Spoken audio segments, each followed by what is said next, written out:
반갑습니다. 빌딩과 기업을 모두 발전시키는 성장전략가 황소장입니다. 오늘은 소득 구간별 어느 정도를 목표로 삼아야 되는지에 대해서 이야기를 해보도록 할 거예요. 근데 이 이야기를 왜 하시는 거예요? 소득이 높은 분들일수록 본인이 어느 정도까지 가야 되는지 경제적인 목표를 정하기가 어려워. 왜냐면 돈을 아무리 많이 버는 사람도 그 돈을 처음 벌어봐. 내가 여기서 어디까지 갈 수 있는지, 어느 정도를 목표로 해야 되는지를 알기가 어렵단 말이야. 주위 사람들도 다 그 정도로 벌고 목표치를 막 들었어.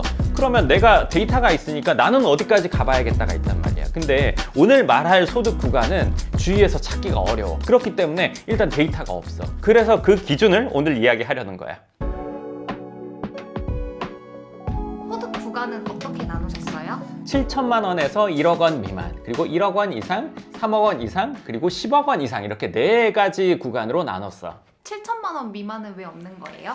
지금 말하는 기준은 다 한 달에 버는 소득 기준이에요. 7천만 원 이상부터 저희가 이야기하는 이유는 뭐냐면 저희는 강남 빌딩을 대상으로 하는 채널이에요. 그렇기 때문에 강남 빌딩을 살려면 그 정도 선이 돼야 우리가 강남 빌딩을 생각해 볼 수 있단 말이에요. 그래서 이렇게 네 가지 구간으로 나눠봤습니다. 근데 소득 구간이 3억에서 바로 10억인데 그 갭이 너무 큰 거 아닐까요?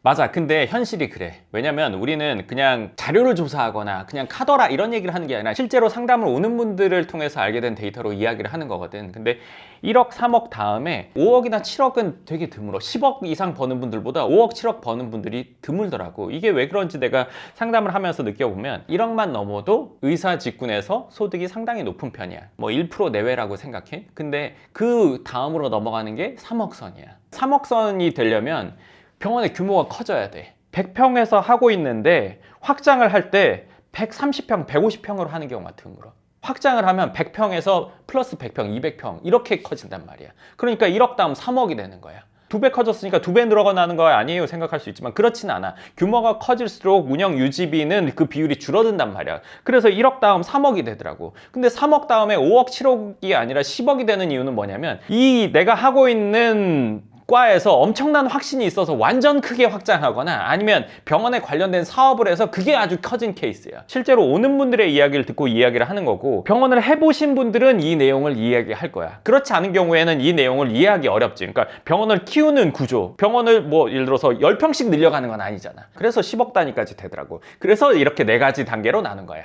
전화 온 회원분이 계셨는데 본인도 의사인데 주변에 이렇게 돈 버는 의사들이 없다는데 어떻게 생각하세요? 저희에게 오는 분들은 강남 빌딩을 살려고 오는 분이잖아요. 그러면 일단 의사인 분들 중에도 소득이 아주 높은 분들이 온다고 보시면 돼요. 지금 주변에 그런 분들이 적다면 아직 나이가 어려서 주변에 소득 높은 분이 별로 없는 경우거나 아니면 정말로 돈 많이 버는 사람들이 없는 거예요.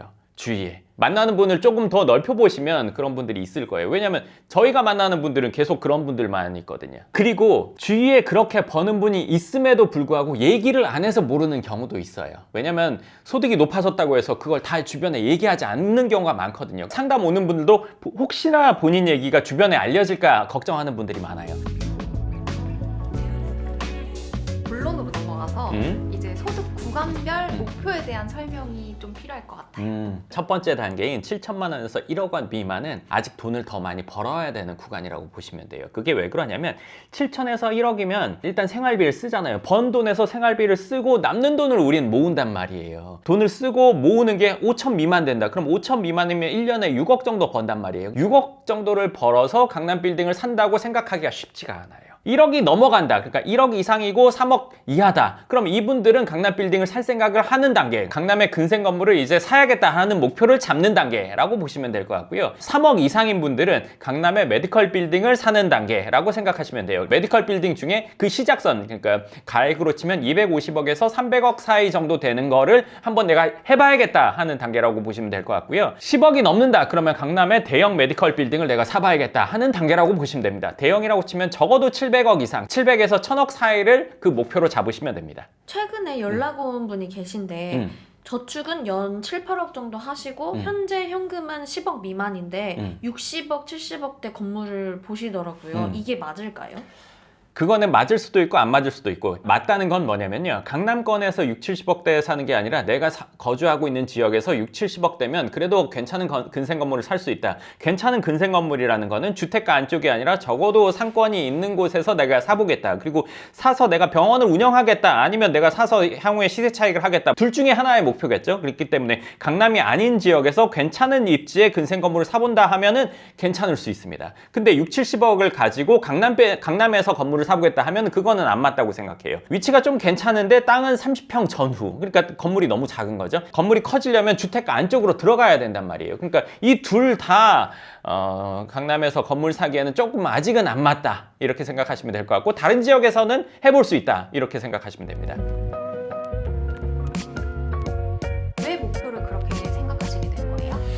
자, 이거를 잘 들어보시면 이해가 가실 거예요. 사람이 돈을 모아서 재테크를 한다고 했을 때 5년 목표, 10년 목표로 잡는 경우는 거의 없습니다. 그것도 자발적으로. 내가 저거 청약을 받았어요. 아니면 5년 안에 돈을 마련해서 잔금을 내야 돼요. 이런 강제적인 경우에는 그게 돼요. 자율성인 상태에서는 2, 3년 내외에 모을 수 있는 돈으로 뭔가를 하게 된단 말이에요. 그러면 아까 말한 것처럼 7천에서 1억을 벌어서 얼마를 쓰고 5천만 원 정도를 모은다고 치면 1년에 6억이란 말이에요. 6억을 가지고 3년을 모으면 18억이에요. 18억을 가지고 강남 건물을 산다는 건 아까 그분 비슷한 상황이란 말이에요. 아직 강남의 건물을 사기에는 좀 이른 상황이에요. 1억 이상이라고 하면 2, 3천을 쓰고 한 달에 뭐 9천에서 1억 사이, 계산하기 쉽게 1억이라고 봤을 때 1년에 뭐 12억이지만 10억으로 보면 3년 모으면 30억이잖아요. 30억이면 강남의 근생 건물을 살 수 있는 시작선이 된단 말이에요. 3억이면 1년에 뭐 36억이지만 그냥 30억이라고 치고 3년이면 90억. 90억이면 250억에서 300억짜리 건물을 살 수 있는 상황이 돼요. 그리고 10억을 벌면 3년이면 대략 300억, 300억 가지고 700억에서 1000억 사는 거는 이게 가늠이 된단 말이에요. 3년을 모을 수 있는 돈을 기준으로 목표를 잡는 게 좋습니다. 이 기준은 보수적인 거예요? 적극적인 거예요? 보수적인 편에 가깝습니다. 그러니까 대출을 한다고 했을 때 뭐 많으면 70%, 적으면 60%잖아요. 적극적인 경우에는 80% 이상 대출을 추구하는 분도 있어요. 아주 조심스러운 분 같은 경우에는 50% 정도 대출한다고 생각하는 분도 있단 말이에요. 조심스러운 선 안에 들어있다, 보수적인 선 안에 들어있다, 이렇게 보시면 좋습니다. 이 소득에서 저축을 몇 프로로 보세요? 적어도 70% 내외를 저축한다고 보고 하는 거예요. 그러니까 상담 오는 분들 중에는 그거보다 저축을 훨씬 더 많이 하는, 진짜 8, 90% 저축하는 분들도 있고, 내지는 저축을 뭐 60% 내외 하는 분들도 있단 말이에요. 근데 이 정도 소득에서는 저축을 70% 정도 한다고 보고 얘기를 하지. 실제로 상담 오는 분들도 그 정도 저축하는 경우가 많아. 그 이상. 여유 자금이 없는 기준인데요. 만약 여유 자금이 있다면 어떻게 달라질까요? 자, 여기서 아주 중요합니다. 내가 여유 자금이 아예 없는데 지금 이 정도를 벌고 있다 하면 아까 말한 기준대로 가시면 됩니다. 근데 만약에 내가 여유 자금이 현재 있다, 그리고 이 여유 자금을 강남 빌딩 사는데 보탤 생각이 있다, 이러면 내가 3년 정도 모아야 되는 자금을 현재 갖고 있다고 하면 그 윗단계로 목표를 잡으면 됩니다. 지금 말한 이 기준도 내가 가지고 있는 집을 제외하고 이야기를 하는 거예요. 집은 왜 제외하는 거예요? 보통 집을 팔아서 강남 빌딩을 사는데 자금을 보태는 경우가 있긴 하지만 그런 경우가 드물어. 그래서 집을 제외하고 이야기하는 거고, 뭐 집을 포함할 수도 있다. 그러면 그 포함한 금액까지 생각하시면 됩니다. 집을 매각하고 나는 전세나 월세로 가겠다, 이렇게 생각을 하고 우리가 건물을 사는 거잖아요. 근데 예를 들면 집이 뭐 30억이라고 칠게요. 근데 전세로 가니까 한 20억 들어가요. 이건 안 하는 게 맞아요. 우리가 현금 소득은 많은데 목돈을 마련하기 위해서 집을 매각하는 거잖아요. 그럼 30억이 남았어요. 그럼 30억에 적어도 7, 80% 이상이 건물 사는데 투입이 돼야 된단 말이에요. 근데 그렇게 안 될 거면 집을 팔 필요는 없어요. 그리고 집을 강남 빌딩을 사는데 포함할까 말까, 이거에 대한 기준도 필요한데, 자, 이거는 들어보세요. 이건 사람마다 다 다르거든요. 상황에 따라서 다 다른데 일단은 간략히 얘기해 드릴게요. 이거는 자산을 불리는 거에 대한 문제만은 아니란 말이에요. 집에서 오는 안정감도 있을 거고, 내가 이 지역에서 몇 년을 살 거다, 이런 계획도 있을 거고, 여러 가지가 복합되어 있단 말이에요. 근데 그냥 경제적인 것만 따져보면 내가 이 집을 팔아서 건물을 큰 걸 하고 그 뒤에 내가 3년이나 5년 안에 이 집을 살 수 있을 정도의 소득이다, 그럼 팔아도 돼요. 그리고 또 하나는 이 집이 우량해요. 예를 들면 뭐 강남에 있는 무슨 아파트예요. 그리고 내 소득도 높아요. 그럼 팔 필요가 없죠. 상황마다 다른 거라서 무조건 집을 팔아야 된다 말아야 된다 얘기하기는 어려워요. 근데 내 목표가 어디냐, 내가 얼마 정도씩 버냐, 그리고 내가 어떤 집을 갖고 있냐에 따라 달라진단 말이에요. 그러니까 이 경우의 수가 많겠죠. 그러니까 이거는 한번 직접 생각해 보시면 좋을 것 같아요. 네, 좋습니다. 그래서 오늘 제가 소득 구간별 이 목표를 이야기해드린 이유가 뭐냐면, 우리가 수능을 봐도 혼자 점수를 알고 있어요. 주위에 수능 점수를 몰라요. 그리고 점수별 갈 수 있는 대학교 표가 없어요. 내가 점수를 높게 맞았는지 낮게 맞았는지, 이번에 불수능인지 물수능인지 알 수가 없단 말이에요. 그럼 목표 자체를 잡지 못해요. 돈을 많이 벌지만 이게 내가 원하는 목표까지 갈 수 있냐 없냐가 다르단 말이에요. 근데 제일 중요한 건 뭐냐면, 내가 어디까지 원해야 되는지 알지를 못해요. 그렇기 때문에 제가 오늘 이 이야기를 해드린 거란 말이에요. 제가 말한 대로 믿고 하시면 이 결과는 무조건 오게 돼 있어요. 이게 가능성의 영역이 아니에요. 내가 이 정도 벌면 이 정도 목표하면 되는구나. 그냥 이거는 그냥 되는 거예요. 20년, 30년 걸리냐? 그렇지 않아요. 정말 오래 걸리면 6, 7년 걸려요. 그렇기 때문에 내가 이 정도 벌면 이 정도 목표를 해야겠구나 라고 오늘 이거는 그냥 기준으로 삼으시면 됩니다. 소장님은 그 기준을 어떻게 알게 되신 거죠? 상담 오는 많은 분들을 봤단 말이에요. 그리고 많은 분들이 진행을 했어요. 진행을 해서 이 정도는 안 될 수 없다 하는 기준으로 얘기해 드리는 거예요. 진행을 하면 이거는 안 되기 힘들다 기준이에요. 이 중에 잘된 케이스를 얘기하는 게 아니에요. 대부분의 경우에는 특이하지만 잘된 케이스를 가지고 말하잖아요. 제가 하는 건 미니멈으로 얘기해 드리는 거예요. 그래서 이거는 그냥 믿고 따르시면 무조건 됩니다. 그렇기 때문에 제가 오늘 말해드린 기준대로 생각하고 진행하시면 틀림없는 결과를 얻게 되실 겁니다. 반갑습니다. 빌딩과 기업을 모두 발전시키는 성장전략가 황 소장입니다. 오늘은 돈을 왕년에 잘 벌었었는데 그 끝이 초라한 경우가 있거든요. 그래서 그 이야기를 해드리도록 할 겁니다. 근데 이 얘기는 왜 하시는 거예요? 이 이야기는 의사분들 같은 경우에는 소득이 높은 경우가 많아요. 근데 그 높은 소득을 제대로 잘 만들어 놔야 끝까지 부유하게 살 수가 있어요.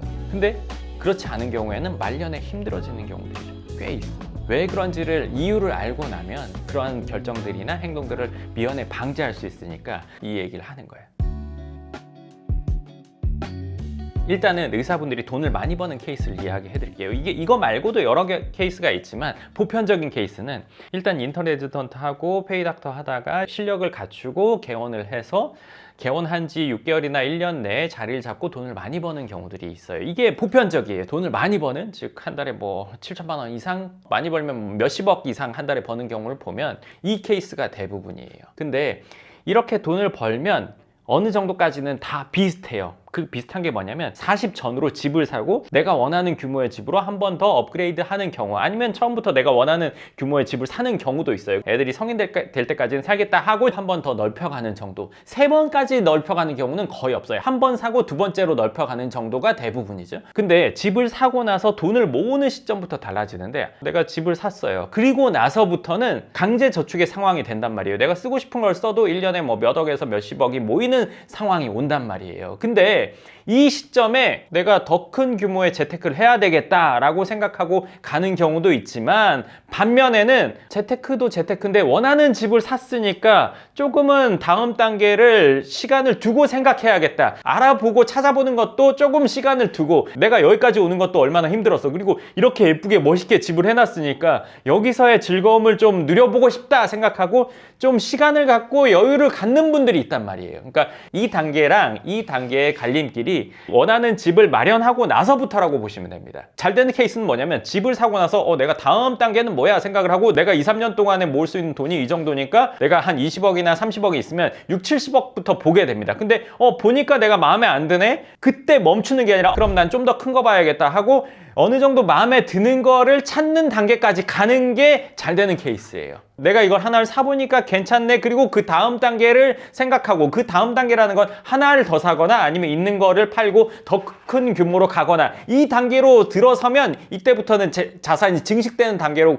그냥 바로 가는 거예요. 근데 그렇지 않은 경우는 뭐냐면, 내가 집을 샀으니까 조금 여유를 가져보자 하고 여행을 가기도 하고, 아니면 뭐 뭐 좋은 걸 내가 사기도 하고 아니면 내가 좀 소비를 해본다거나 이 방향으로 들어서면 이게 재테크를 하기가 어려워요. 왜냐면 원래 한 달에 모을 수 있는 돈이 있는데 이 단계로 들어서면 모으는 돈이 줄어든단 말이에요. 근데 재밌는 게 뭐냐면 모으는 돈이 줄어들었는데도 1년에 몇억 몇십억이 모인단 말이에요. 그러니까 이 정도는 괜찮은데 생각을 하게 되고 이 단계로 계속 가게 돼요. 이 단계로 3, 4년, 4, 5년이 지나간단 말이에요. 그러면 이 단계로 들어서면 재테크로 가기가 매우 어려워요.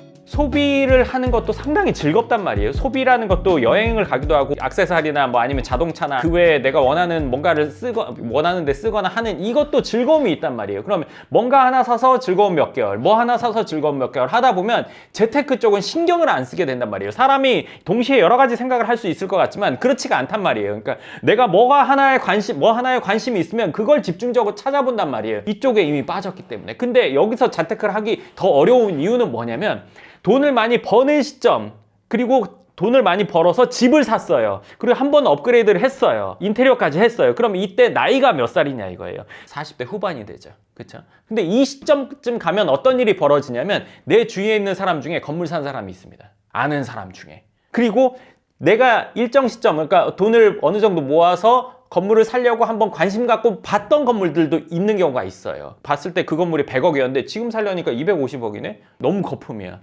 나는 이 금액은 인정할 수 없어. 이게 첫 번째고, 두 번째는 뭐냐면 내가 지금 100억짜리 살려고 주변에 보니까 내 마음에 안 들어요. 그 이유로 인해서 이쪽 길로 가면 건물을 사기가 어렵단 말이에요. 예를 들면 나는 소비 활동은 완전 제일 좋은 걸로 다 했어요. 근데 건물을 보니까 쟤는 최고 좋은 게 아니에요. 내 마음에 쏙 들지 않아요. 뭐 하는 것들이 다 최고급인데 저게 마음에 들겠어요. 다른 수준이 높아지면서 그 건물에 대한 기대치도 높은데 그 높은 기대치에 충족될 수 있는 건물을 선택하기에는 아직 돈이 없는 거예요. 이미 써서. 다른 수준이 오히려 너무 빨리 높아진 거죠. 소비 수준이 높아지기 전에 자산 수준이 높아지고 그거에 맞춰서 소비가 늘어나는 건 문제가 없단 말이에요. 근데 대부분의 경우에는 소득 대비 지출을 생각한단 말이에요. 본질적으로 자산을 늘리려면 자산 대비 소비를 생각해야 된단 말이에요. 그러니까 이 전자인 경우엔 자산이 늘어나는 거에 비해서 소비는 그만큼 늘고 있지 않는데, 후자인 경우는 소득이 늘어나면서 지출을 같이 늘린 케이스란 말이에요. 이러면 자산이 늘어나기는 어려워요.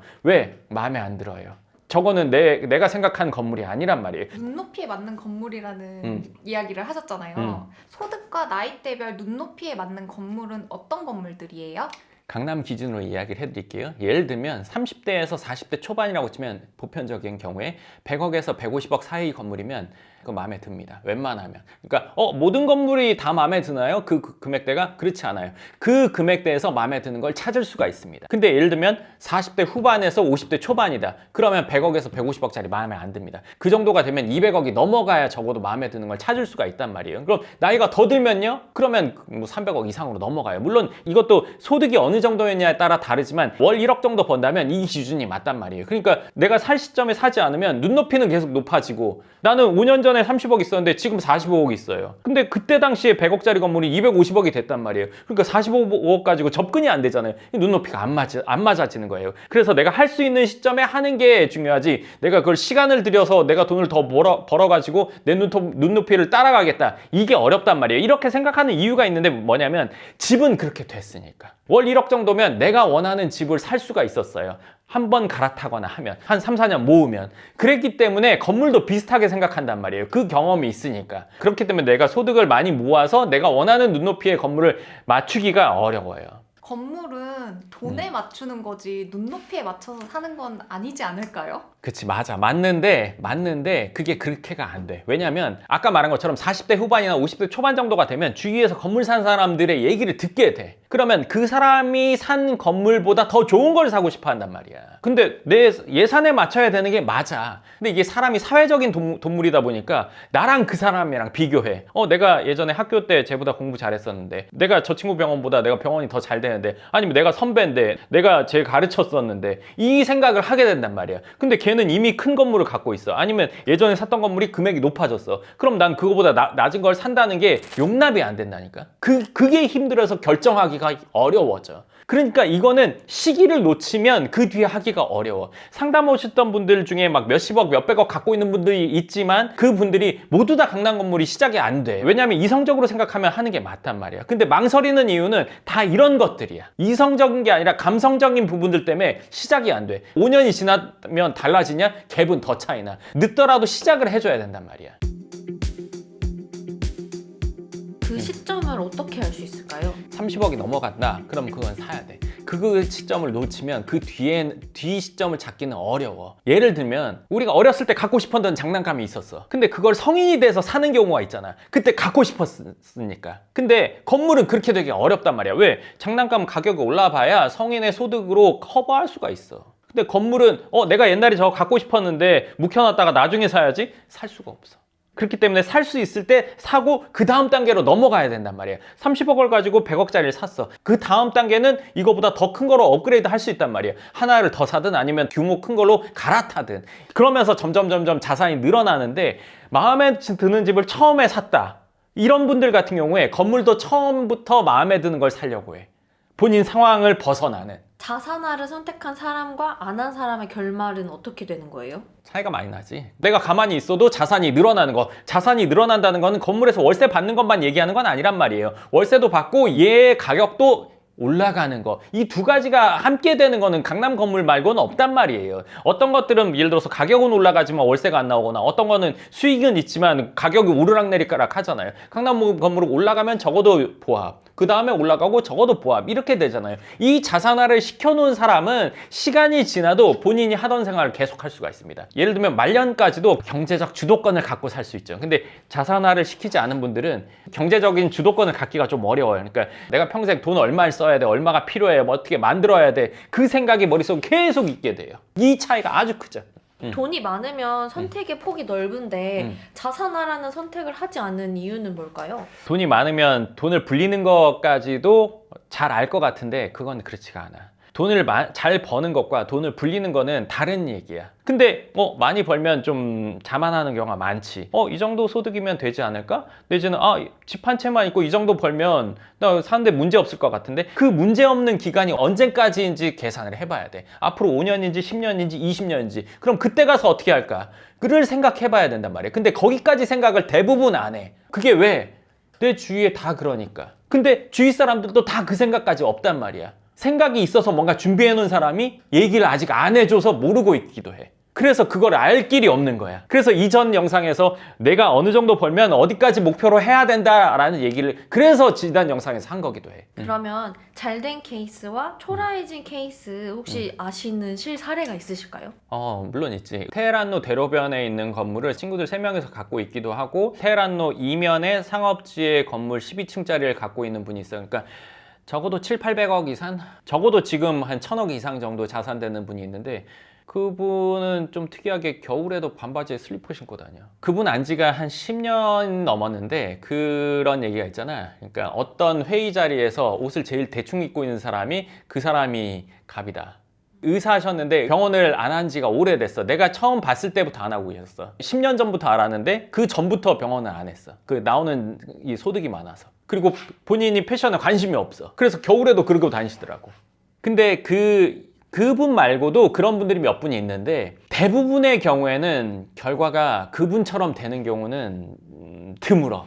돈 많이 버는 의사들 중에도 10% 미만이야. 나머지 90%는 집 한 채 있으면서 어느 정도의 현금성 자산으로 은퇴하는 경우가 대부분이고, 아니면 은퇴를 못해서 평생 일하는 경우가 많단 말이에요. 나는 그래도 집값이 많이 올랐는데 그 집을 활용하려면 집을 팔아야 되는데 그 집에서 나가기가 어려워. 그러니까 대장 아파트에서 괜찮은 평수에 살고 있으면 주위의 이목이 또 중요하단 말이에요. 알던 사람들이 있는데 내가 여기서 팔고 어디로 간다고 하면 그걸 견디기가 사람이 어렵단 말이에요. 상담원 중에도 반포에 대장 아파트에 80평에 살고 있었는데 남편분이 은퇴하고 소득도 없어졌어. 옮겨야 돼. 2년 뒤에 만났는데도 못 옮기고 있어. 대출을 해서 생활비를 쓰고 있었단 말이야. 그럼 그 다음은 뭐야? 대출을 더해서 쓰겠지. 나중에는 결국 곤란한 상황이 온단 말이야. 그렇기 때문에 집 한 채를 갖고 있으면서 얘가 자산이 오르는 걸로 방심하면 안 된다는 거지. 예를 들면 한 달에 생활비를 뭐 5천, 7천 쓰고 있어요. 근데 그걸 유지할 수 없으면 그때 가서 느끼는 이 괴리감이 크단 말이에요. 그 상태 그대로 쭉 유지할 수 있게 만드는 게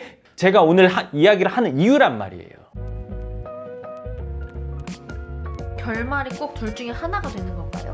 거의 그래. 뭐 아니면 도란 말이야. 그러니까 잘 되거나 아니면 불편해지거나 잘 벌 때만큼을 유지하거나 아니면 이때보다 힘들어져. 집 한 채 있고 몇십억 가지고 은퇴를 했어. 근데 이제 애들이 커간단 말이야. 그리고 이제 내가 은퇴한 시점이 애들이 이제 시집장가 가거나 아니면 내가 돈을 잘 모으고 있는데 애들이 유학을 갔어. 그러면 모으는 돈이 반토막 나거나 현격히 줄어든단 말이야. 그러고 나서부터는 예전에는 강제저축이 됐는데 강제저축 금액이 줄어들다가 그 뒤부터는 생활을 유지하기 위해서 마이너스가 돼간단 말이야. 그러면 그 뒤는 일을 그만둘 수 없는 상황에 처해지게 되지. 그럼 그 이외에 다른 케이스는 없을까요?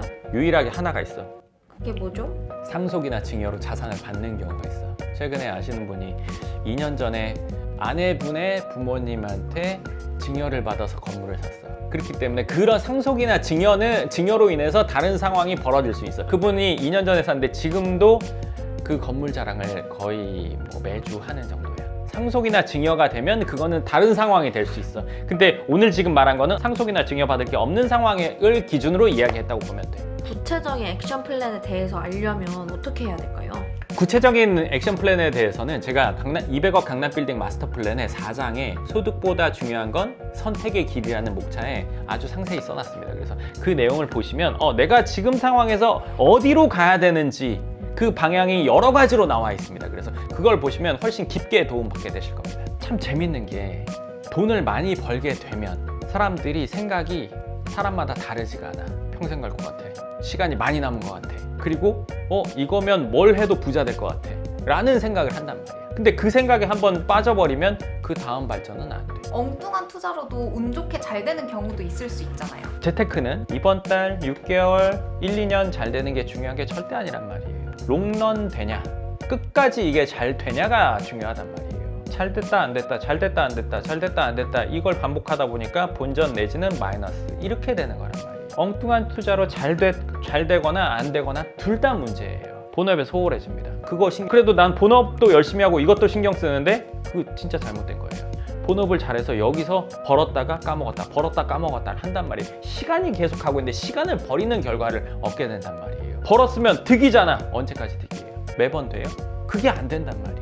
그럼 이런 거는 애초에 안 하는 게 맞단 말이에요. 확실한 걸 해서 벽돌 쌓듯이 올라가서 이게 견고한 성이 되게 만드는 게 재테크의 이유지, 모래성 한번 쌓아보고 기분 좋아 파도 한번 쳐서 없어져도 얼마는 남잖아 이렇게 생각하고 하면 안 된단 말이에요. 그게 재테크의 기준이라고 보시면 됩니다. 이건 그냥 놔둬도 앞으로 자산이 늘어날 거야. 그리고 여기서 소득이 나오는 것도 조금씩 늘어날 거야. 이렇게 해야 재테크가 된단 말이에요. 느리지만 계속 가다 보면은 어느 시점에는 자산가가 딱 된 상황이 오고 그때부터는 편안해진단 말이에요. 토끼가 아무리 빨리 가서 또 중간에 쉬어버리면 쉬는 게 익숙해서 그냥 쭉 있어버린단 말이에요. 근데 그럼 남들은 다 앞에 간 상황이 되잖아요. 이 우화를 진짜 재테크에서 이거보다 잘 표현한 내용이 있을까 싶을 정도예요. 그러니까 재테크라는 거는 롱런 되냐 안 되냐 이게 제일 중요하다고 보시면 됩니다. 그래서 그 결과로 인해서 내가 자산가가 되냐 안 되냐 해봐야 하는 거냐 이거를 가지고 판단하는 게 아주 중요하다고 보시면 됩니다. 반갑습니다. 빌딩과 기업을 모두 발전시키는 성장 전략가 황 소장입니다. 오늘은 상담 오셨던 분의 사례를 이야기해 드릴 텐데요. 일단 들어보세요. 이 상담 사례는 의사분입니다. 이분은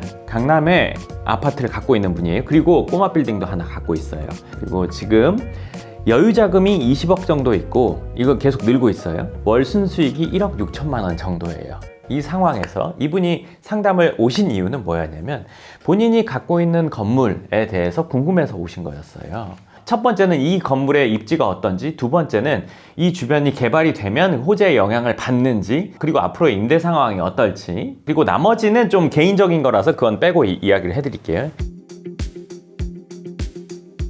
일단 이분은 건물을 가지고 있는데 그 건물의 땅이 크기가 그렇게 크지가 않아요. 50평 미만이에요. 건물을 다 짓고 임대가 안 되는 그런 상황이었어요. 근데 전 사실 이거는 이 건물을 하면 안 됐었다고 생각해요. 이분의 소득과 여유자금 상황에서 그 건물이 안 맞는 거예요. 그러니까 체급과 맞지 않는 거란 말이에요. 이분이 그 건물을 짓기 위해서 땅을 사고 건축비를 들인 금액이 40억이 넘어요. 대출은 50%를 채 안 하셨단 말이에요. 근데 이분이 지금도 20억이 모여졌어요. 내가 있는 금액으로 살 수 있는 건물을 찾은 거예요. 난 50% 정도만 대출할 거야 하고 35억에서 40억이 있는 상태에서 건물을 선택한 거예요. 그리고 50% 대출 정도의 규모로 산 거란 말이에요. 이게 왜 이분한테 체급이 안 맞냐면 이분이 한 달에 1억 6천 정도를 번단 말이에요. 그러면 그 모이는 돈까지 감안해서 맥시멈으로 샀어야 돼요. 그래야 이분한테 체급이 맞는단 말이에요. 근데 그래도 내가 체급이 안 맞더라도 작은 걸로 먼저 연습해보고 그 다음 넘어가도 되잖아요. 그게 나는 마음이 편할 것 같기도 한데 이렇게 생각할 수 있는데 그거는 그렇지가 않아요. 예를 들면 성인이 밥을 먹는데 밥 숟가락 크게 떠서 먹으면 이게 목 맥힐 수도 있으니까 티스푼으로 한번 먹어보고 큰 숟가락으로 바꿔볼까랑 똑같아요. 이게 쓸데없는 일이에요. 그래서 이분이 이 건물을 잘못 산 거예요. 강남권의 건물을 사면서 금액대가 낮단 말이에요. 금액이 낮으면서 괜찮은 입지라고 판단이 됐다는 거예요. 그러니까 이분이 했겠죠? 그분은 판단을 어떻게 하신 거예요? 처음 하신 거라면서요. 그럼 판단을 잘못한 거야. 판단을 잘못했는데 그럴 만한 입지들이 있습니다. 뭐냐면 사람들이 생각했을 때 제일 중요한 거 지하철역, 대로 이거 두 가지를 제일 중요하게 생각해요. 지하철역이랑 가까우면 돼. 그리고 대로랑 가까우면 돼. 대로변은 좋아. 이 생각이 있단 말이에요. 근데 지하철역도 무슨 역이 중요하고 몇 호선이 중요하단 말이에요. 그리고 지하철역에서 대부분 사거리에 있으니까 그 블록들이 어떤 특징을 갖고 있냐도 중요하단 말이에요. 근데 그걸 따지지 않고 이 건물이 이 지하철역이랑 이 정도 거리니까 괜찮을 것 같은데 라고만 판단하는 건 그건 오판이란 말이에요. 그리고 대로변이면 좋다고 생각하잖아요. 대로변도 대로변 나름이란 말이에요. 강남에 여러 대로가 있지만 테헤란로 그리고 강남대로 이렇게 그냥 누가 봐도 좋은 데 말고 그 외의 대로도 다 좋겠거니 생각하는 게 안 맞단 말이에요. 이 건물도 대로에서 한 150m 정도 떨어졌어요. 근데 그 블럭은 그냥 그렇단 말이에요. 하지만 설명하는 사람이 이게 대로고 앞으로 금액이 이렇게 좋아질 거고 임대가 잘 맞춰질 거고 이렇게 설명을 하니까 다른 건 안 맞더라도 대로랑 가까웠고 이 위치면 괜찮을 것 같다. 그리고 대로랑 이 정도 떨어졌는데 이 금액이면 강남의 다른 비슷한 위치랑 비교했을 때 되게 낮은 금액이네? 이거 해야겠다. 이 판단을 한 거란 말이에요. 근데 여기서 생각해 보세요. 위치가 괜찮은데 금액이 낮다? 이런 게 나오기가 어려워요. 많이 어려워요. 이 영상을 보는 분들이 그런 물건을 접할 가능성은 매우 낮아요. 죄송하지만 그게 매우 낮단 말이에요. 저 같은 사람이 그런 것들을 먼저 다 선점한단 말이에요. 그렇기 때문에 그런 경우가 드문데 대로랑 가까우니까 이거 위치가 괜찮겠네. 그리고 이 길 건너 블록은 어떠어떤 업종들이 임대가 되고 있으니까 여기도 그게 넘어오겠지. 그것도 오산이었어요. 왜냐면 그 블록에 어떤 특정 업종들이 들어오는데 그것도 그 블록의 반대쪽 끝이 그런 상황이에요. 근데 이거는 반대쪽 블록과 마주하고 있는데 그것도 길 건너서란 말이에요. 그럼 이 위치가 그렇게 좋다고 보기 어렵단 말이에요. 그리고 여기는 지하철역도 많이 먼 위치란 말이에요. 그렇기 때문에 이거를 좋다고 보면 안 되는 상황이었는데 그리고 가격이 낮다고 보면 안 되는 상황이었는데 이걸 낮게 생각을 한 거예요. 근데 이 모든 문제는 일단 금액적인 문제가 제일 커요. 강남에서 이 정도 금액으로 괜찮은 걸 찾을 수 있다고 생각하는 것부터 일단은 저는 안 맞다고 생각해요. 예를 들면 우리가 1,000만 원으로 벤츠를 산다. 그러면 그 차의 상태는 예측하시죠? 누구나 다 알 거예요. 연식이 오래됐을 거고 키로수 많을 거예요. 멀쩡해 보이면 사고 찰 거고 그럴 거란 말이에요. 근데 차에 대해서 전혀 모르는 그냥 벤츠가 사고 싶은 어떤 젊은 친구, 어린 친구는 와, 겉만 멋있으면 산단 말이에요. 키로수 좀 많아도 그냥 산단 말이에요. 그래서 그런 차들이 팔리는 거란 말이에요. 그거랑 똑같은 상황이에요. 그리고 이분이 했던 실수 중에 하나는 뭐냐면 본인이 건물을 진행하는 과정 중에 쌓여질 자금을 감안해서 했어야 돼요. 예를 들면 난 40억 가지고 50% 대출할 거야가 아니라 50% 대출이라고 픽스를 할 거면 내가 건물을 짓는데 1년 반 내지는 명도까지 2년 걸릴 거니까 2년이면 내가 40억을 모을 수 있으니까 내가 있는 돈 40억이랑 모아질 돈 40억 해서 80억을 가지고 160억짜리를 봤어야 돼요. 물론 그 정도 금액에서도 잘못 사면 안 되겠죠. 하지만 그 정도 금액을 기준으로 해서 봐야 되는 거예요. 그랬어야지 확실한 걸 찾을 가능성이 높았어요. 이걸 하는 것보다는 그게 훨씬 높았단 말이에요. 왜냐면 아까 말한 것처럼 1,000만 원으로 벤츠를 사려고 하는 것보다 6천만 원, 7천만 원으로 벤츠 사려고 했을 때 괜찮은 차를 살 확률이 훨씬 높아지잖아요. 그거와 똑같아요. 그러니까 이분은 애초에 예산을 잘못 잡은 거예요. 마음이 편해지기 위해서 예산을 낮게 잡았던 게 일단 미스예요. 여유 자금이 단시간에 모이면 이런 실수를 할 수가 있어요. 생각해 보세요. 이분이 강남에 40평대가 넘는 아파트를 갖고 있어요. 그리고 건물을 샀는데 건물은 별 볼 일 없어요. 근데 또 자금은 20억이 있어요. 20억 가지고 지금 또 사기가 애매하죠. 하나로 제대로 했으면 이런 상황에 마주치지 않았을 거란 말이에요. 지금 어엿한 건물을 갖고 있을 거고, 집도 하나 확실할 거고, 이 상황이 됐을 텐데, 내가 마음적인 부담감을 이기지 못해서 건물도 그냥 그렇고, 지금 쌓인 돈으로 뭘 하기도 애매한 상황이란 말이에요. 그럼 여기서 또 어떻게 해야 되냐 이거예요. 그럼 이걸 팔고 이거랑 합쳐서 해야 되는 거란 말이에요. 근데 생각해 보세요. 한번 고생을 하면 이거를 팔고 합쳐서 다음으로 넘어가기가 현실적으로도 어렵고 본인이 마음 먹기도 어렵단 말이에요. 그렇기 때문에 특히나 건물 사는 거는 한 번에 제대로 잘해야 돼요. 그게 안 되면 번거로워지고 다음으로 넘어가기도 어려워진단 말이에요. 그렇기 때문에 적절한 시점에 내가 할 수 있는 것들을 하고 넘어가고 하고 넘어가고 내지는 하고 키워가고를 해야 자산을 불릴 수가 있다고 보시면 됩니다. 소장님이 보시기에 이분이 왜 이런 일을 겪었을까요? 마음이 편한 정도의 예산으로 잡은 게 일단 첫 번째 잘못이야. 그리고 두 번째는 그 위치를 잘못 본 거야. 판단을 잘못했어. 거기는 위치가 안 좋아. 그리고 그 근처는 내가 많이 다녀서 알기도 했는데 이 상담을 하고 직접 가보기도 했단 말이야. 근데 잘 모르는 사람이 보면 착각할 수 있는 위치야. 그런 데들이 강남에 많아. 옥석 가리기를 잘못한 거야. 여기 위치 괜찮은데? 이 두 개가 제일 커. 근데 이분이 물어보는 거에 대한 대답, 입지가 궁금하다에 대한 대답은 됐고, 그리고 주변에 개발 호재가 영향을 받냐 이건데, 개발 호재의 영향을 받더라도 여기는 그렇게 직접적인 영향을 받긴 좀 어려워. 그리고 임대 부분도 사실 지금 임대가 그렇게 원활한 시점은 아니잖아요. 하지만 임대가 시기 때문에 그런 곳이 있고, 여긴 위치가 별로라서 시기가 좋아져도 어려운 곳들이 있습니다. 그러니까 이 두 개는 확실히 구분이 돼야 된다고 생각합니다. 소장님은 이 케이스를 접했을 때 기분이 어떠셨어요? 안타까웠어. 이걸 하나 제대로 했으면 훨씬 더 안정적인 상황으로 갔을 거고, 그리고 이 상황보다 훨씬 더 성장할 수 있는 소지들이 많았는데 첫 발을 잘못 들이다 보니까 다음 진행하기가 쉽지 않은 상황이 돼버려서 좀 안타까웠어.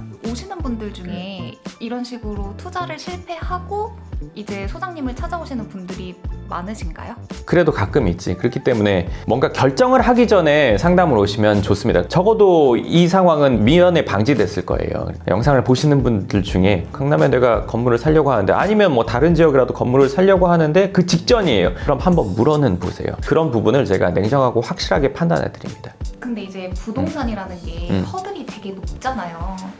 금액적인? 그러면은 고민이 굉장히 많이 되고 내 첫 투자라면은 판단 기준이 안 서 있을 상황인데 어떻게 그렇게 과감한 투자를 하셨을까요? 이분 입장에선 과감하진 않아. 이 정도 금액은 내가 투자를 해도 좀 마음이 편안하다 정도의 금액을 한 거야. 그러니까 그러다 보니까 더 엉뚱한 결정을 내린 거기도 해. 이거 진짜 잘못되면 큰일 난다 하는 결정은 사람들이 더 신중하거든. 그러면은 이런 일을 겪지 않으려면 이것만은 하지 말아야 한다면 하는 그런 점들이 있을까요, 소장님? 어정쩡한 거 선택하면 안 됩니다. 그리고 부동산 투자, 특히나 강남에 건물을 산다고 하면 내가 있는 자금을 올인해도 괜찮은 걸 사기가 쉽지 않단 말이에요. 그러니까 올인한다고 생각을 하고 확실한 걸 찾는 게 목표가 돼야 돼요. 내가 마음이 편한 정도의 선택을 하는 게 우선이 되면 안 된단 말이에요. 부담이 가더라도 확실한 선택을 하면 이거는 결과가 좋지만, 마음이 편하기 위해서 결정을 한다. 그럼 얘가 앞으로 쭉 불편하게 만들 거예요. 그렇기 때문에 확실한 거를 산다, 확실한 강남 빌딩을 갖는다, 이 목표 하에 첫 번째고, 나머지 조건들은 그 밑으로 정렬이 돼야 돼요. 근데 확실한 강남 빌딩 그 옆에 내가 편안한 금액 이렇게 돼버리면 이건 일이 죽도 밥도 안 돼요. 이분이 집은 아주 좋은 집을 갖고 있으세요. 근데 그 집을 살 때 부담이 없었을까요? 부담이 있지만 이 집은 꼭 진짜 괜찮아 해서 한 거란 말이에요. 건물도 똑같아요. 근데 금액이 달라지니까 부담이 너무 큰데 이런 일이 벌어진 거거든요. 하지만 내 소득에 맞게 마음의 크기도, 그리고 건물을 보는 안목도 같이 키워야 됩니다. 반갑습니다. 빌딩과 기업을 모두 발전시키는 성장 전략가 황 소장입니다. 오늘은 상담 사례를 다뤄보도록 하겠습니다. 상담 오셨던 분은 지방에서 병원을 운영하는 분이었고요. 그 병원의 크기가 거의 200평 정도 되는 분이었어요. 그리고 그 지역에 아파트를 2개 가지고 있고 그 외에도 그 지역에 부동산들을 좀 가지고 있는 분이었어요. 현금 자산은 지금 거의 뭐 30억이 훌쩍 넘는 현금으로도 있고 이제 주식으로도 갖고 있는 상황이었고요. 월 저축은 7천에서 1억 정도씩 매달 하고 있는 분이었습니다. 이분은 강남에 건물을 사고 싶은 생각 때문에 상담을 오셨었어요. 그래서 강남에서 건물을 사려면 어떻게 해야 되는지, 그리고 사고 나서 어떻게 관리하는지 이런 부분들이 궁금해서 오셨었습니다. 이분이 지금까지 부동산에 이렇게 늘려오고 계신 거는 어떻게 생각하세요? 사실은 이분이 하신 루트를 대부분의 지방에서 병원을 운영하는 분들이 많이 하고 있는 루트야. 첫 번째로는 내가 거주할 집을 하나 샀고 그 뒤에 이제 병원이 잘 돼서 소득이 늘어나면 내가 원하는 집으로 옮겨가는 걸 한번 하고 그 전에 집도 그대로 갖고 있어서 2주택인 경우가 많고, 그 이후에는 돈을 벌면 그 지역에서 부동산 투자를 하는 경우가 많아. 지방에 계신 분들만 그렇게 되는 건가요? 그렇지. 보통 사람들은 돈을 벌면 주변에서 많이 해. 다른 지역에 가는 경우는 드물어, 처음부터는. 그 지역에 건물을 사서 내 건물에서 병원을 운영하시는 경우도 있는데 맞아. 이분은 강남에 건물을 사시려고 오신 거예요? 그치. 일단 지방에서 병원을 운영해서 잘 되는 케이스인 분들은 일단 그 지역에 집을 사고 집을 한 번 더 넓혀가고 그 이후에 부동산 투자를 한단 말이야. 그럼 그 이후에 내가 건물을 사서 병원을 운영하겠다 이렇게 생각하는 분들도 있고, 아니면 다른 투자를 하는 경우들도 있어. 근데 이것까지 하고 나서 다른 지역을 보게 돼. 그 지역에서 투자를 할 수 있는 금액의 상한선이 있다는 거 본인들이 느껴. 예를 들면 지방에서 100억이 넘는 건물은 드물어. 지역마다 차이가 있겠지만, 뭐 광역시마다 차이가 있겠지만 100억이 넘는 건물이 드물고 100억이 넘는 건물을 사기에는 부담이 많이 돼. 이 지역에서 이 정도 건물을 사는 게 맞을까 틀릴까에 대한 고민을 하게 되거든. 그래서 지방에서는 본인 집을 사고 나서는 작은 규모의 투자를 하거나 아니면 병원 건물을 사서 해볼까 이렇게 생각을 하는데, 작은 투자를 하고 나서 다른 지역을 보거나 병원 건물을 보면서 서울 쪽을 보는 경우가 있어. 왜냐면 이 지역에 내가 건물을 사서 병원을 다 꾸미면 뭐 적어도 몇십억이 들겠네? 이 금액이면 내가 서울 가서 사는 게 맞지 않을까? 이 생각을 하게 돼. 강남에 건물을 사면 관리가 너무 힘들지 않을까요? 맞아. 그 관리에 대한 얘기는 조금 이따 해주고, 일단 이 루트, 지금 지방에서 병원을 운영하는 분들이 하는 이 루트에 대해서 먼저 좀 얘기하고 건물 관리에 대해서는 얘기해줄게. 대부분이 이런 상황이야. 일단 지방에서 병원이 어느 정도 잘 됐을 때 이러한 루트를 대부분 받는데, 금액이 그렇게 되지는 않으니까 내가 이걸 그냥 갖고 있어도 되겠네? 내지는 우리 가족 중에 누가 와서 살아도 되겠네 하면서 2주택인 경우들이 되게 많아. 지방에서 병원 하는 분들 중에. 그러고 나서 인근에 상가 분양 받는 경우들이 또 많아. 왜? 내가 다른 지역 가서 투자를 하거나 아니면 큰 금액을 처음부터 투자하는 거에 대해서는 부담감을 갖기 때문에 집을 샀으니까 그거보다 작은 투자를 좀 하게 돼. 그러고 나서 그 다음에 돈이 모이면 예를 들어서 뭐 서울 쪽의 건물이나 아니면 해당 지역에 있는 건물을 보게 되는데, 사실 이렇게 돼버리면 신경 쓸 것만 많아지지 효율적으로 내 자산을 불려가기가 어려워. 그럼 이거는 정리를 해야 돼. 이거 정리해봐야 얼마 안 되는데 신경 쓰는 걸 없애야 돼. 그러고 나서 집 하나를 보유한 상태에서 작은 투자를 하면 안 돼. 여기서 예를 들어서 내가 한 달에 8, 9천씩 모아. 그럼 1년이면 한 10억이 모여. 근데 내가 상가 저거 하나 분양받으면 뭐 30억이니까 내 돈 뭐 한 10억만 있으면 될 것 같아. 그럼 저거 하나 해보고, 그리고 그 뒤에 뭐 작은 거 하나 한두 개 더 해보고, 이렇게 하면 돈만 계속 분산된단 말이야. 돈을 많이 벌고 많이 모을수록 내 재테크의 규모가 커져야 되는 거지. 그 규모를 계속 잘게 나누면 집 한 채 있는 상태에서 작은 것만 계속 갖게 되고, 작은 것들이 그렇게 내가 원하는 만큼의 자산 상승이 안 되거든. 그렇기 때문에 집을 하고 그 뒤에는 돈을 모아서 확실한 건물로 넘어가는 게 가장 확실한 루트야. 그 루트를 안 하면 여러 개를 갖고 있는 상태에서 돈은 쌓이고 있고, 어느 시점 되면은 내가 뭘 해야 되지 하는 그런 상황이 오거든. 그때 가서 강남이나 서울에 건물을 사볼까 하는 생각을 한단 말이야. 그 나이가 대부분 40대 중반 후반이야. 그러니까 그 시점 돼서 서울에 사볼까 하는데 내가 언제까지 일을 할 수 있을지라는 생각까지 겹치게 되거든. 그러니까 하는 게 맞나 틀리나에 대해서 더 고민을 하게 돼. 그리고 아까 물어본 것처럼 강남에 내가 건물을 사면 관리가 될까? 이런 생각들이랑 이분이 궁금하셨던 그런 부분들로 인해서 하는 게 맞나 안 맞나 고민하면서 시간이 그냥 가게 되는 거지. 집도 본인이 그 지역에서 제일 마음에 드는 걸 샀듯이 건물도 본인이 제일 마음에 드는 걸 해야 이게 향후에 자산가치 상승이 된단 말이에요. 그렇기 때문에 한 번에 할 때 확실히 가야 된단 말이에요. 내가 돈은 1년에 10억씩 모으는데 재테크 마인드는 과거에 있으면 그때는 소득이 적었을 때니까 그때 생각했던 건 잊어버리고 내가 이 정도를 모으면 이거에 맞는 생각을 해야 된단 말이에요. 그리고 결론적인 걸 먼저 얘기해드리면, 지방에서 강남에 건물 건물을 갖고 있는 분들이 많단 말이에요. 이미 서울이나 강남에는 관리 회사들이 많습니다. 그리고 저희도 그런 관리를 하고 있고요. 그렇기 때문에 그런 부분들은 뭐 허들이라고 생각할 필요가 전혀 없다고 보시면 됩니다. 그러면 이분이 어떤 게 궁금하셔서 오신 거예요? 첫 번째는 현재 구입 가능한 건물의 가격이랑 월세 대출이자 건물 유지 비용 이런 것들이 궁금했는데요. 지금 현금성 자산을 보면 30억 초반 정도 된단 말이에요. 이런 정도인 상태에서 저축을 한 달에 뭐 7천에서 뭐 1억 사이를 하고 있으면 최소 100억 초중반 정도 건물을 할 수 있어요. 그리고 그 정도 건물에서 나오는 월세는 2천만 원 초중반 정도라고 보시면 되고, 대출 이자는 예를 들면 우리가 100억 건물을 사면서 70% 대출을 했다. 그러면 4%로 대출 이자를 계산하면 1년에 2억 8천이니까 12달로 나누면 2억, 뭐 2천만 원 초중반 되겠죠? 그리고 그 건물에서 나오는 월세가 2천만 원 초중반 될 거고, 그러면 월세랑 대출 이자를 계산하면 조금 남거나 아니면 본전이거나 조금 마이너스 나거나, 그게 조금 남거나 마이너스 되는 금액이 뭐 몇백만 원 수준 된다고 보시면 됩니다. 그리고 건물 유지 비용은 뭐 기본 관리냐 아니면 뭐 책임 관리냐, 이거에 따라서 차이가 난다고 보시면 됩니다. 그리고 두 번째, 월세보다 대출이자가 많은 경우가 많은지라고 물어보셨는데요. 건물마다 차이가 나고 좀 남거나 아니면 본전이거나 마이너스, 그게 뭐 300만 원 내외라고 보시면 될 것 같습니다. 그리고 건물 구입 비용 제외하고 보유해야 할 여유자금이 있는지 물어보셨는데, 사실 이 상태에서는 보유해야 할 여유자금이 필요하지 않아요. 왜냐하면 매달 쌓이는 금액이 있잖아요. 1년에 10억씩 모인단 말이에요. 근데 별도로 돈을 남겨놓고 뭔가를 한다는 거는 나중에 모인 돈으로 뭔가를 하기가 애매한 상황이에요. 그러니까 사실은 이분은 뭐 30억 초반 정도를 갖고 있고 1년에 10억씩 모인다. 그러면 적어도 40억 정도로 내가 뭔가를 하겠다고 생각을 해야 돼요. 건물을 찾는 시간도 걸릴 거고, 그리고 찾아서 계약하고 중도금, 잔금도 있을 거고, 그리고 그 건물을 손을 본다면 뭐 리모델링 하거나 신축을 하거나 한다면 그게 또 1년 이상 걸릴 거고, 그러면 그것까지 계산했을 때는 거의 50억 정도의 규모로 생각하고 건물을 찾아봐야 된단 말이에요. 그렇지 않고 30억을 예산으로 생각하고 건물을 찾다 보면 통장에 돈이 쌓이잖아요. 그러면 이거보단 좀 나은 거 볼 수 있겠는데? 그러면 다시 찾아봐야 돼요. 그것까지 감안해서 처음부터 찾아야지 제대로 된 물건을 찾을 수가 있어요. 그렇기 때문에 지금 이 상황에서는 뭐 여유자금을 남기기보다는 내가 건물을 찾고 공사를 하게 된다면 그 과정까지 다 생각해서 여유자금을 산정하고 그 여유자금으로 살 수 있는 건물을 찾아야 돼요. 그래서 제가 아까 적어도 100억이나 100억 초중반 정도를 봐야 된다라고 이야기한 거예요. 지방의 프라임 빌딩은 보통 얼마 정도예요?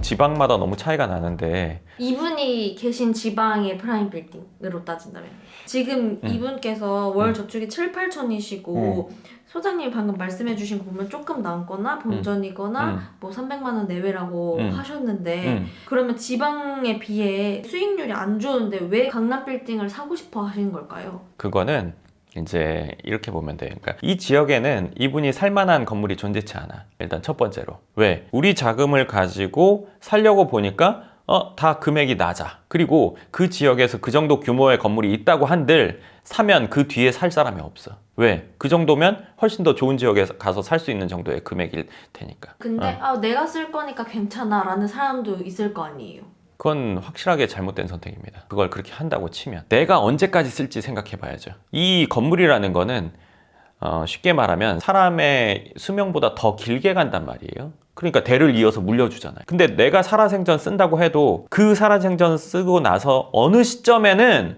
이 건물의 가치평가를 받게 된단 말이에요. 그러면 그때 다음 사람이 없다고 하면 이 가치평가를 받기가 매우 어려워요. 그렇기 때문에 내가 쓰려고 하더라도 저는 그거는 임대를 하는 게 맞다고 생각해요. 물론 내가 뭐 돈이 뭐 지금 이 정도가 아니라 한 달에 20억 정도를 모은다. 그래서 나는 여기 그냥 편하게 하고 싶어. 할 수 있다고 생각합니다. 하지만 재테크적인 영역에서 보면 그건 아니라고 봐요. 그럼 왜 다음 사람이 없을까요? 그거는 왜 그러냐면 그 정도 금액이면 이분이 사시는 그 지역에서 예를 들어서 100억, 150억이 넘어가. 그러면 그 금액이면 서울이랑 비교하거나 이 지역보다 더 좋은 지역이랑 비교하게 되거든. 꼭 필요한 사람만 거기에 건물을 살 거란 말이야. 그렇기 때문에 그 건물은 다른 지역의 더 좋은 지역과 경쟁하는 상황이 된단 말이야. 그러면 여기를 꼭 사야 될 이유라는 게 없는 거지. 예를 들면 소나타 풀옵션이랑 그랜저 기본 옵션이랑 어떤 걸 살지는 사람마다 다르겠지. 근데 소나타 풀옵션은 나중에 팔 때 가격 잘 받기가 어려워. 그거보단 그랜저 기본 옵션이 더 낫단 말이야. 단계가 높잖아. 그거나 똑같아. 그리고 아까 말한 것 중에 그래도 지방이 수익률이 더 높잖아요 라고 얘기할 수 있는데, 수익률은 크게 두 가지지. 월세를 받는 것, 그리고 건물의 시세 차이. 이 두 가지가 수익이에요. 근데 이 두 가지가 다르다고 생각하지만 사실 두 가지는 하나입니다. 왜냐하면 건물은 올해 사서 올해 파는 게 아니잖아요. 올해 내가 2%짜리를 사서 올해 말에 판다. 그러면 2% 수익률로 끝날 수 있어요. 가격이 안 움직이면. 근데 다른 지역에 있는 저 건물은 5% 수익률이니까 올해 사서 올해 말에 팔면 얘보다 이게 3% 수익이 더 많이 남잖아요. 그러니까 월세 수익률이 높은 것과 시세 차익이 높은 거는 분리되어 있다 생각하는데 그게 분리되어 있지가 않아요. 생각해 보세요. 부동산은 방금 말한 것처럼 1년 보유하지 않아요? 건물은 특히나 최소 5년, 10년이에요. 보편적으로 10년 이상 가지고 있단 말이에요. 그러면 1번 건물은 지방에 있어요. 수익률이 그냥 5%라고 할게요. 2번 건물은 수익률이 2%라고 할게요. 그러면 10년 뒤에 이 1번 건물은 수익률 몇 프로일까요? 2번 건물은 10년 뒤에 수익률 몇 프로일까요? 10년 뒤에도 이 수익률이 비슷할 거예요. 자, 1번 건물 예를 들면 100억인데 1년에 5억 나온다고 칠게요. 2번 건물 100억인데 1년에 2억 나와요. 시간이 지나면 1번 건물은 그대로 5%예요. 100억인데 5억. 얘는 그대로 2%예요. 근데 200억이 돼서 4억 나온다는 말이에요. 수익률은 똑같아요. 그러면 뭘 해야 되냐 말이죠. 얘는 월세 수익이랑 시세 차익이랑 둘 다 얻을 수 있는 거고, 얘는 둘 다 얘보다 못한 거란 말이에요. 이거는 뭐 서울이나 강남이랑 지방의 건물 투자를 10년 전에 해보셨던 분들은 이거는 절절하게 체감할 거예요. 근데 건물만 그래요? 집도 똑같아요. 생각해보세요. 지방에 있는 아파트랑 서울에 있는 아파트랑 지금 생각해보세요. 이 얘기가 그대로 맞단 말이에요. 그렇기 때문에 지방의 수익률이라는 거는 지금 올해는 맞지만 이게 10년 뒤에 어떻게 될지 생각해 봐야 돼요. 왜냐하면 건물은 올해 사서 올해 파는 게 아니라 적어도 10년, 20년 갖고 있을 건데 10년, 20년 뒤에 얼마가 될 거냐 이거죠. 그 100억짜리가 10년 전에 100억은 아니었는데요. 예를 들어서 제가 얘기해 드린 거고 100억짜리가 120, 30억 될 수는 있어요. 근데 얘는 100억이었는데 200억 되는 거죠. 그럼 상대적 박탈감을 느낀단 말이에요. 지방에 건물 샀다가 그걸 갈아타고 싶어서 오시는 분들이 다 이 상황이에요. 난 10년 전에 강남에 살 수 있었는데 우리 지역에 사도 괜찮을 것 같아서 우리 지역이 수익이 더 높아서 샀더니 시간 지났더니 얘는 뭐 300억대인데 내 거는 그때보다 20억 더 올랐는데 그것조차도 내놓으니까 살 사람이 없어서 못 팔고 있다라는 거예요. 그러니까 투자라는 건 확실히 제대로 한 번에 확실한 걸 하는 게 중요하지, 잔잔한 걸 여러 개 해놓는다? 이게 좋은 결과를 보장하지 않습니다. 그러면은 이분이 지금 부동산도 여러 개 갖고 있고 아파트도 갖고 계시잖아요. 부동산을 정리하고 강남 빌딩 한 채를 제대로 된 걸 사고 싶다라는 말을 하셨나요?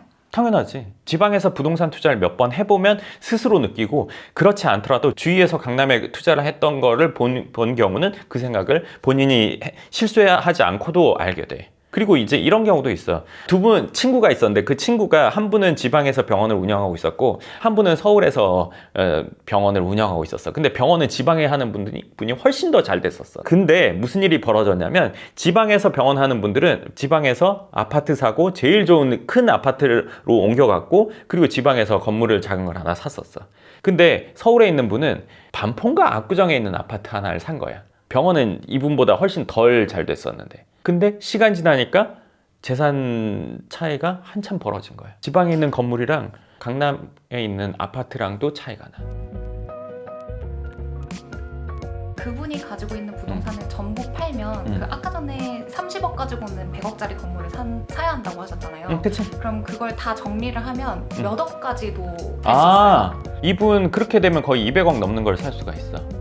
여러 가지 이유가 있지만 재테크만 본다면 사실은 가지고 있는 걸 다 팔아야 돼. 본인이 거주하고 있는 집까지 파는 게 맞아. 그렇게 해서 돈을 합쳐서 강남에 건물 하나 사놓고, 그리고 그 뒤에 돈을 벌어서 본인이 거주할 집을 사면 돼. 왜냐면 내가 여기서 평생 살 건데 그래도 집은 하나 있어야 되지 않아? 남겨놓고 하는 것보다 팔고 확실한 거 해놓고 그 뒤에 사면 돼. 왜냐면 그 소득으로 그 지역에서 제일 좋은 아파트 사는 건 얼마든지 살 수가 있어. 근데 그거를 놔두고 투자를 하는 거는 사실은 돌아가는 거야. 왜냐면 우리는 지금 목돈이 필요하지 현금 흐름이 부족한 건 아니거든. 그럼 이걸 해놓고 그 뒤에 사도 이거는 얼마든지 할 수 있단 말이야. 사실 이 순서의 문제거든. 순서만 이렇게 해줘도 훨씬 더 큰 자산을 이룰 수가 있지. 지방에서 계속 거주를 하신 분이라 그 강남에 대한 상황은 잘 모르잖아요. 그치. 원래 모르는 거에 대한 불안감이 되게 큰 법인데 그치. 경제 상황이나 이런 것 때문에 뭐 공실이 나거나 이런 거면은 뭐 이렇게 약간 불안하실 수 있다고 생각하거든요. 그래서 이분이 강남 건물 관리 방법이랑 연보현에서 끝까지 책임진다는 게 어느 정도까지인지 궁금했다고 하셨거든. 건물 관리한다는 거는 기본 관리를 하는 곳들은 뭐 되게 많습니다. 그러니까 건물의 청소나 뭐 수리나 아니면 임차인 분쟁이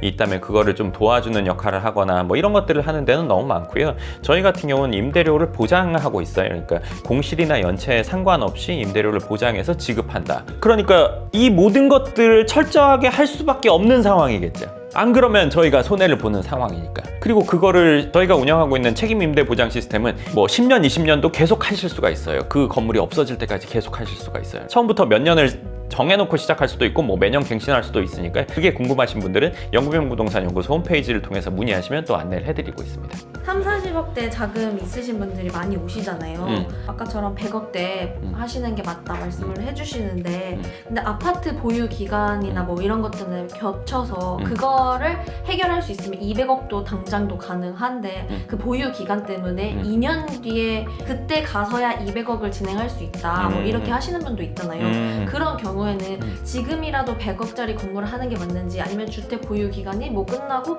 2년 뒤에 뭐 200억짜리를 하는 게 맞는지 뭐가 맞는 경우예요? 그거는 현재 보유하고 있는 집이 어떤 집인지가 일단 먼저 중요하고 어떤 집인지 얼마짜리 집인지 비과세 여건을 맞췄는지 안 맞췄는지 그리고 현재 소득이 어느 정도인지에 따라 달라. 근데 예를 들면 이분 같은 경우는 팔고 가는 게 무조건 맞아. 근데 뭐 집이 엄청 우량한 집이야. 아주 뭐 가격이 앞으로도 올라갈 것 같아. 예를 들면 뭐 압구정 현대나 뭐 이런 데야. 근데 이거 보유 기간도 안 됐어. 1가구 1주택 그 기간도 안 됐어. 그럼 이건 갖고 있어야 된다고 봐. 부동산 투자가 처음이시거나 공부를 많이 안 하시는 분들은 이런 기준 삼기가 어려울 것 같아요. 그치. 왜냐면 돈을 많이 벌거나 많이 모으고 있는 분이라도 그 경험은 처음이거든. 그래서 우리가 기준을 얘기해드리는 거예요. 그렇지 않고 대부분 이제 재테크가 잘못된다는 건 뭐냐면 우리가 돈을 많이 벌 수 있는 기간이라는 게 있단 말이에요. 50년, 100년 많이 버는 사람은 거의 없단 말이에요. 그건 극히 드물죠. 근데 우리가 돈을 많이 버는 그 기간 동안 이 모은 돈으로 효율적으로 불려야 된단 말이에요. 그러면 이걸 분산하는 게 효율적이겠어요? 이거를 확실한 데 가는 게 효율적이겠어요? 당연히 후자예요. 확실한 곳에 해야 된단 말이에요. 시간을 두고도 문제가 없는 거. 올해가 아니라 앞으로도 쭉 문제가 없을 만한 지역에 해야 된단 말이에요. 그러면 이거를 예를 들어서 집을 샀어요. 대부분은 처음에 집을 산단 말이에요. 그 다음에 이 집을 넓혀가요. 그리고 인테리어를 해요. 그리고 그 다음에 뭘 하지? 이런단 말이에요. 왜? 난 인생의 숙제가 끝났는데? 집 사면 된 거잖아. 그리고 이 지역에서 내 집이 제일 좋아. 그 다음 좋은 차, 그리고 백화점도 뭐 이렇게 VIP도 좀 해보고 몇 년 하다 보면 이 다음은 뭘로 가야 되지 한단 말이에요. 이게 왜 그러냐면 집을 딱 하고 나서 그 뒤에 건물을 해야 되는데 라는 생각은 한 번은 해봐요. 근데 아직은 좀 멀잖아. 내지는 내가 이 정도 했으니까 좀 즐거운 시간도 갖고 싶은데 조금 쉬었다가 근데 그 조금 쉬다 보면 3년 5년이 그냥 가요. 그러면 진짜 그냥 가면서 돈만 모으냐?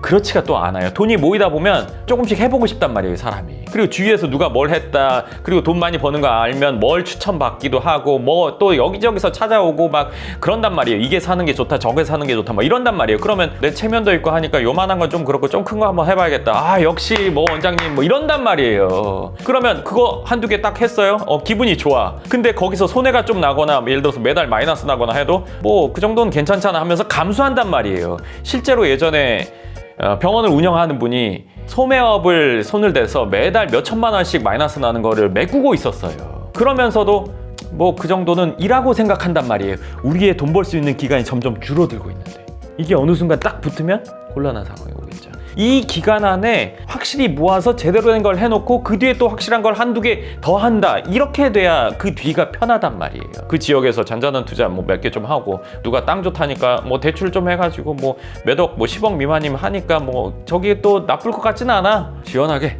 누가 또 사업을 한데 뭐 코인이 좋대 뭐 이렇게 몇 억씩 하다가 어느 순간 보면은 생활은 계속 유지하는데 문제 없으니까 크게 생각을 안 하다가 어느 시점 되니까 이제 내가 이 정도 돈 벌 수 있는 게 언제까지 갈까 생각하면서 그때 이거 뭔가 해야 되겠는데 하면서 건물 알아보는 시점이 온단 말이에요. 그럼 그때는 늦어요. 그러니까 이 루트를 꼭 알고 계셔야 됩니다. 이거는 어떻게 보면 간단하지만 실행하기가 어려운데 이건 실행하면 확실한 결과가 보장되어 있다고 보시면 됩니다. 물론 우량한 빌딩일 때예요. 그럼 이분은 지금 어떤 상태일까요?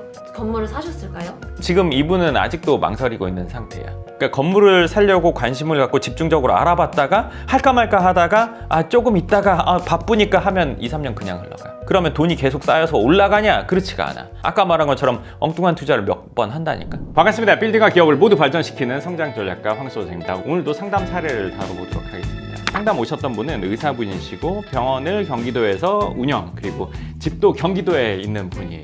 근데 이분이 갖고 있는 집이 이제 20억 이하, 20억 미만 정도의 금액이고요. 그리고 주식 예금 합쳐서 20억 정도 있고, 그리고 개원한 의사로 매년 5억 정도의 예금을 하고 있어요. 그러니까 이전 영상에서 했던 의사의 소득별 목표 보시면 그 첫 번째 단계라고 보시면 돼요. 그러니까 한 달에 7천만 원 정도를 벌고 1년에 5억 정도를 모은다. 그 상황인 분이라고 보시면 돼요. 그리고 이분의 목표는 강남의 꼬마 빌딩 2~3채랑 강남 아파트를 목표로 하고 있는 분이에요. 그리고 이제 이분이 궁금하신 것들이 있는데 그걸 하나씩 제가 이야기를 해드릴게요.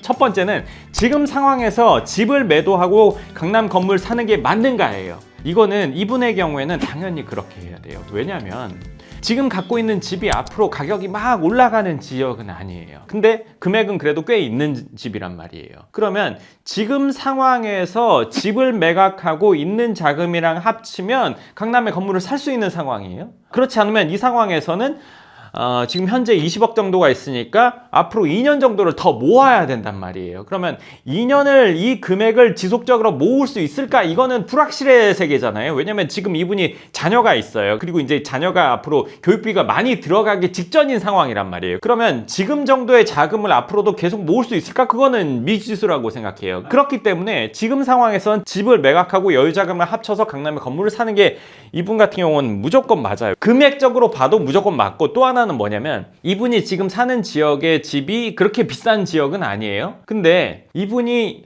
1년에 5억 정도를 모으면 몇 년 정도 돈을 모아서 집은 다시 살 수 있는 상황이란 말이에요. 이분이 사는 지역이 집값이 그렇게 높지 않기 때문에 건물을 사고 나서 그 뒤에 얼마든지 살 수 있는 지역이란 말이에요. 그리고 이게 해보시면 아는데 집을 먼저 사고 건물을 사는 것과 건물을 사고 집을 먼저 사는 거, 이거 순서만 바뀌었지 똑같잖아요. 그렇죠? 두 개를 갖는다는 건 똑같단 말이에요. 근데 뭐가 더 빠를 것 같아? 최종 목적에 도달하는 시간이. 건물 먼저. 건물 먼저? 왜일까? 왜? 제가 이렇게 얘기하는 데는 두 가지 의미가 있어요. 당연히 후자가 더 빨라요. 왜냐면 첫 번째, 우리가 건물을 먼저 사고 나서 이 건물이 가격이 올라가는 속도랑 집이 가격이 올라가는 속도, 뭐가 더 빠르고 뭐가 더 느릴지는 몰라요. 근데 똑같다는 가정하에 집은 30억 있으면 30억짜리 사겠죠. 근데 건물은 30억 있으면 100억짜리 사게 된단 말이에요. 그러면 똑같이 10% 올라도 집은 30억에서 10%인 3억 오르지만 100억짜리는 10%인 10억이 오른단 말이에요. 그러면 그 다음 걸 하기에 도움을 주는 거는 집보다는 건물이 훨씬 더 도움이 된단 말이에요. 지금처럼 주택이 도움이 안 될 때는 더 그렇단 말이죠. 그러면 경제적인 효과에 있어서도 집보다 건물 사는 게 최종 목표를 도달하는 거를 훨씬 더 짧게 만들어줘요. 그리고 두 번째 이유가 또 있어요. 뭐냐면 집을 사고 나면 사람이 그 뒤를 쉬게 됩니다. 내 인생의 숙제를 하나 했으니까. 집을 사고 그리고 건물 사는 거는 아직 좀 먼 얘기고 바로 하기에는 나도 좀 쉬어야 될 것 같고, 이런 생각 때문에 여유를 잡게 돼 있어요. 근데 건물을 사게 되면 어떻게 돼요? 건물을 사게 되면 집은 그래도 빨리 사야 돼 하고 이 뒤에 쉬려고 하지 않아요. 그 뒤에 빨리 집을 사려고 노력한단 말이에요. 즉 경제적인 이유도 있지만 심리적인 이유도 있어요. 이 두 가지로 인해서 건물을 하고 집을 하는 게 훨씬 빠르단 말이에요. 지금 영상을 보는 분들 중에 내가 원하는 집을 산 분들 있을 거예요. 그리고 거기에 인테리어까지 하고 내가 지금 만족스럽게 사는 분들 있을 거란 말이에요. 마음이 급해요? 아니면 느긋해요? 대부분 느긋합니다. 인테리어 했지만 집에 필요한 뭐 가구라든지 소품이라든지 조명이라든지 그림이라든지 이런 거에 신경을 쓰게 된단 말이에요. 그러면서 시간이 가죠. 시간이 가면 뭐라고 했죠? 우리가 돈을 벌 수 있는 시간이 점점 줄어들어요. 그렇기 때문에 속도는 건물을 사고 집을 하는 게 훨씬 더 빨라요. 근데 내가 살려고 하는 집은 앞으로 가격이 많이 오를 것 같아. 예를 들면 뭐 압구정 현대나 뭐 예를 들어서 뭐 음마아파트 같은 뭐 그런 데야. 그러면 집을 먼저 사도 괜찮아요. 근데 그렇지 않은 경우다. 무조건 건물 먼저 사는 게 훨씬 유리합니다. 근데 저는 이미 집이 있는데 어떻게 할까요? 집이 있으면 아까 말한 것처럼 집값이 많이 올라갈 것 같다. 그러면 그걸 그냥 두고 집을 사면서 공동담보로 활용할 수 있어요. 근데 여기는 그렇게 오를 것 같지는 않고 내가 그냥 살면서 만족하는 지역이에요. 그럼 그거 팔고 건물로 합쳐서 가는 게 무조건 맞아요. 소장님, 아까 전에 이분 목표가 건물 두세 채, 주택 한 채 이렇게 말씀하셨잖아요. 그럼 이거를 금액으로 따진다면은 목표가 어느 정도예요? 이거 금액은 그래도 한 300, 최소 300억 이상? 최소? 두 채냐 세 채냐 다르지. 근데 이제 두세 채 강남 아파트를 가면 사실은 400억은 돼야지. 그러면 그렇게 하려면 그 목표라면 당연히 집 팔고 건물하고 그 다음에 돈 모으고 그리고 나서 건물 가격 오른 거에서 대출 좀 더 해서 두 번째 건물 사고 세 번째까지 건물 사고 그리고 마지막에 집을 사야 돼요. 그거를 우리가 지금 일할 수 있는 기간, 이분 같은 경우에는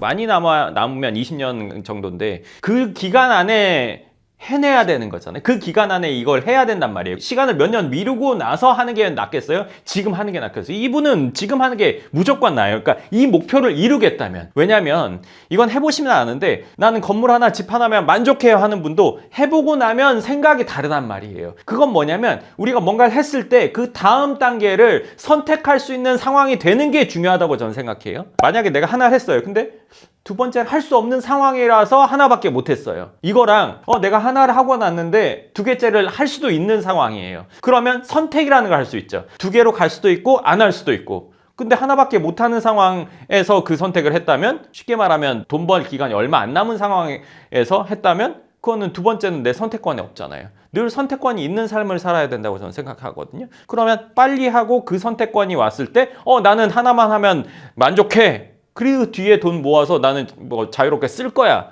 그렇게 살면 돼요. 근데 미루잖아요. 처음에 생각했던 목표도 안 이루어집니다. 소장님, 제가 그분 상담문을 읽어봤는데 이미 주식도 하고 계시고 다른 투자도 이미 많이 하고 계시는데 맞아. 왜 강남 빌딩을 사려고 하셨을까요? 쉽게 말하면 이거야. 내가 최근에 할리 데이비슨 오토바이에 관심이 있거든. 그래서 그걸 찾아보다 보니까 종류가 여러 가지가 있어. 무슨 로드킹도 있고 뭐 소프테일도 있고 뭐도 있고 뭐도 있고 막 있어. 내가 그걸 왜 알아볼까? 살 생각이 있으니까. 살지 안 살지 아직 몰라. 근데 나는 살 수 있는 상황이야. 그러니까 알아보는 거야. 똑같아. 만약에 내가 그걸 살 수 없는 상황이야. 근데 오토바이에 관심이 있어. 그러면 그 오토바이를 안 알아보겠지. 그 밑에 있는 다른 뭔가를 알아보겠지. 뭐 혼다나 뭐 이런 걸 알아볼 거야. 내 상황에 맞춰서 알아보겠지. 이분이 건물을 알아보는 이유는 건물을 살 수 있으니까 알아보는 거야. 매년 얼마씩 모으고 그 자금이 모여서 이제는 강남 건물에 내가 해볼 수도 있을 것 같은데 그 전에는 자금이 많지 않았으니까 이거저거 했는데 이제는 뭔가 합쳐야 될 것 같은데 뭔가 그런 생각이 들어. 근데 이 길이 진짜 맞나 안 맞나는 아직 확신이 안 쓴 상태지. 하지만 내 상황이 지금 되니까 지금 알아보는 거야. 그러면 주식이랑 다른 투자가 잘 되셔서 알아보시는 거예요? 이분은 그 투자가 그냥 그랬는데 잘 돼서 하는 분도 있는데 잘 돼서 강남 건물에 관심을 갖는 분들은 60대는 돼야 돼. 왜냐면 그 전에는 계속 이걸로 득을 볼 것 같거든. 그러면 막 득을 보다가 이게 유지가 되면 그때 나올 수 있냐? 그렇지가 또 않아. 그렇기 때문에 나는 더 이상 주식에 계속 하루 종일 신경 쓰면서 있고 싶지 않아 할 때 나오는 건데 그게 50대 후반이나 60대가 넘어야 되더라고. 자, 그리고 이분이 두 번째 질문은 당장 건물 살 수 없는 상황이라면 30억을 어떻게 모을 것인가? 계속 저축으로만 모아야 하는가? 이 질문을 한 마음이 뭔지는 알아요. 뭐냐면 집은 그대로 갖고 있고 싶고 이 상태에서 내가 돈을 모아서 할 수 있는 방법 그리고 그거를 좀 더 빠르게 할 수 있는 뭔가 있지 않겠냐 하는 생각이란 말이에요. 근데 우리가 어떤 목적지를 도달하는 데는 여러 가지 방법이 있단 말이에요. 비행기 타고 가거나 차 타고 가거나 아니면 걸어가거나 뛰어가거나 뭐 여러 가지 방법이 있잖아요. 그렇죠? 그럼 가장 빠른 방법이 있는데 그 가장 빠른 방법은 나는 좀 마음이 허락되지 않는다는 거예요. 그러면 두 번째 빠른 방법을 지금 알아보는 거예요. 두 번째 빠르면서도 첫 번째와 비슷한 정도의 속도를 원한단 말이에요. 왜? 지금 당장은 20억이 있고 매년 5억 모으는데 2년은 모아야 되니까 2년보다 1년 반이나 1년으로 당길 수 있는 방법 없을까? 20억을 가지고 다른 데 투자해서 이걸 불려서 할 수 있는 방법 있을까? 이 생각이란 말이에요. 이런 생각은 버리는 게 맞습니다. 지금까지 그렇게 해서 돈을 불린 경우는 거의 못 봤어요. 그러니까 내가 힘들게 모아서 이걸 가지고 재테크를 하는 게 저는 맞는 방향이라고 생각을 해요. 지금 이 상황에서 빨리 가는 방법은 그냥 정해져 있단 말이에요. 이분 같은 경우는. 근데 이걸 안 하고 두 번째를 하면서 속도를 빠르게 하려고 하면 이건 탈이 납니다. 지금까지 이런 경우에서 예를 들어서 있는 여유 자금을 다른 데 투자, 그게 뭐 주식인 경우도 있고 코인인 경우도 있고 주변에 뭐 투자 권유인 경우도 있지만 제대로 된 경우를 본 적은 없어요. 그렇기 때문에 이 두 번째 질문에 대한 답변은 저축으로만 모아야 된다고 생각합니다. 이분이 집을 포기를 못한다는 가정을 했을 때 당장 있는 예금으로 건물을 사는 게 좋을까요? 아니면 1년 저축해서 하는 게 맞을까요? 이분 같은 경우는 지금부터 건물을 알아보고 건물을 선정하는 것까지 적어도 6개월에서 1년 사이 걸릴 거고, 그리고 나서 건물을 진행하면서 또 시간이 걸리기 때문에 지금부터 시작하는 게 맞습니다, 사실은. 근데 이제 이런 일을 안 해보다 보니까 좀 지금부터 하는 게 맞나 싶은 생각이 있기 때문에 지금 시작이 안 되는 거예요. 근데 생각해 보세요. 저희 채널은 강남 빌딩에 관심 있는 분들, 강남 빌딩을 가지려고 하는 분들이니까 그분들 대상으로 얘기하는 거예요. 잘 들어보세요. 2, 30억 모으는 분들은 많아요. 2, 30억을 모아서 건물을 사는 사람은 소수예요. 그리고 제대로 된 건물을 사서 자산가의 영역으로 넘어가는 사람은 훨씬 더 적어요. 이 벽이라는 게 있는데 이 벽을 넘어가는 거는 결국에는 본인의 확신과 결단력 이런 것들이 있어야 된단 말이에요. 그게 없이는 넘어가지 못해요. 그러면 평생 2, 30억을 가지고 뭘 할까 고민하다가 돈이 좀 모이면 작은 투자했다가 별로 득이 안 되고 또 돈을 모으고 그러다가 이제 시간 가고 이러면서 이제 애들 커가면서 교육비가 더 들고 이러면서 모으는 게 줄어들고, 이 과정을 그냥 이 정도 버는 분들의 80%가 그 정도 길을 걸어요. 적어도 80%. 솔직히 말하면 90%가 그 길을 건다고 생각하는데, 그러면 60대 중후반에 본인 집 있고 어느 정도 여유자금이 있고 내지는 뭐 예를 들어서 연금보험 같은 거 좀 있고 뭐 이런 정도로 은퇴가 된단 말이에요. 그러면 그 상황을 원하시면 그 길로 가면 됩니다. 그렇지 않으면 결단과 행동이 있어야 됩니다.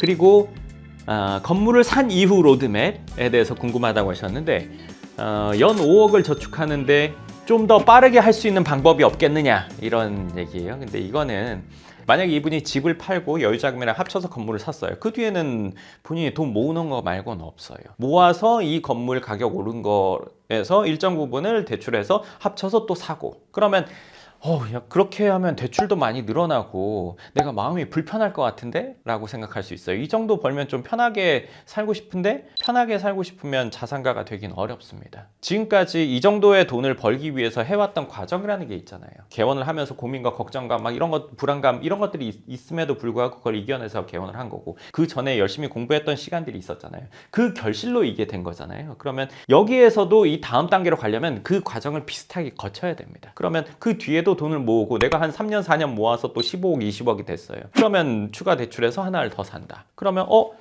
계속 대출이 늘어나는데 부담되는데요? 첫 번째 건물 가격이 올랐기 때문에 대출 비율은 이전보다는 줄어들었을 거란 말이에요. 예를 들어서 100억짜리를 70억 대출해서 샀어요. 근데 얘가 뭐 150억이 됐어요. 그럼 대출 비율이 예전보다는 줄었잖아요. 근데 추가 대출을 하면 또 대출 비율이 좀 늘어나겠죠? 근데 또 내가 있는 돈으로 합쳐서 또 하나를 샀어요. 그럼 두 개를 사고 나서 시간이 지나면서 얘네들의 자산 가치가 올라가는 거가 있을 거잖아요. 그러면 그 상태에서 멈추고 싶으면 그 뒤에는 돈을 벌어서 이 원금을 갚으면 됩니다. 아니면 난 대출이 마음에 부담이 돼. 그러면 두 건물이 어느 정도 올랐을 때 두 번째 건물을 팔고 첫 번째 건물 대출 원금을 갚으면 됩니다. 그럼 하나에서 그냥 월세 받고 살면 되죠. 물론 추가적으로 집을 하나 샀다는 가정하에요. 그러면 그 상태를 만들기 위해서는 그런 부담감은 감수를 해야 돼요. 물론 제가 말하는 모든 근간에는 강남의 우량한 건물을 기반으로 얘기하는 거지 아무거나 사면 된다는 얘기는 아닙니다. 그러면 이분 상황으로 이제 소장님 솔루션을 대입을 한다면은 몇 년 내로 목표가 달성이 가능할까요? 이분 목표 아까 말한 것처럼 한 400억 정도 되는 거, 네. 돈을 더 벌어야 돼. 사실은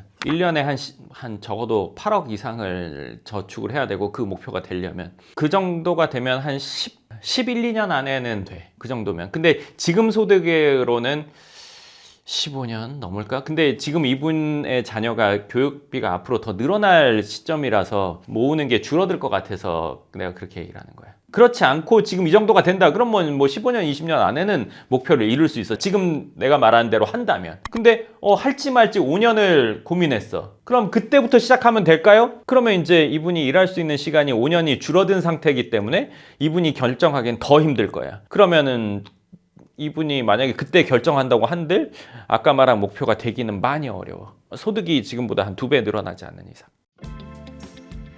근데 이런 스펙이랑 고민을 가지고 계신 분들이 훨씬 많잖아요.